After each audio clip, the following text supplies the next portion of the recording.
La forêt est pleine de surprises. On peut y construire des cabanes, y trouver des trésors, rencontrer des animaux. Elle permet même de produire de l'énergie renouvelable.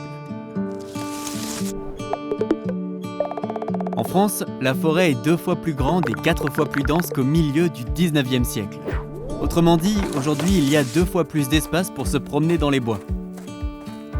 Au-delà des promenades, la forêt peut aussi servir à faire des meubles, du papier, des maisons et même à produire de l'énergie. Ça s'appelle le bois-énergie. Logique.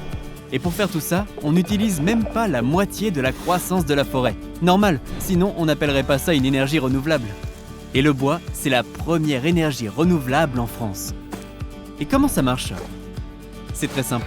On récupère le bois non utilisé par la filière forestière, comme les petites branches, le bois d'élagage ou le bois de recyclage. Bref, tout ce qui jusque-là ne servait à rien d'autre.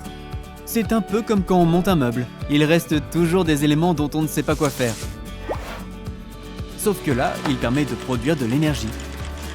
On transforme tout ce bois en plaquettes, qu'on emmène dans une chaufferie, qui va produire de la chaleur en brûlant le bois. La chaleur est ensuite utilisée pour chauffer des écoles, des bureaux, des hôpitaux, des habitations.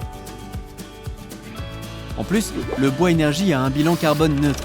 Ça veut dire que lorsqu'il est brûlé, il ne rejette que le carbone qu'il a stocké lors de sa croissance. Pratique, non ? Les cendres peuvent même être utilisées comme engrais dans les champs. Rien ne se jette, tout se transforme. C'est ce qu'on appelle l'économie circulaire. Le bois-énergie est une solution d'avenir. En valorisant une énergie locale, il construit une ville plus intelligente et plus durable.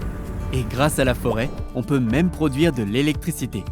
Et oui, vous regardez peut-être cette vidéo grâce à du bois.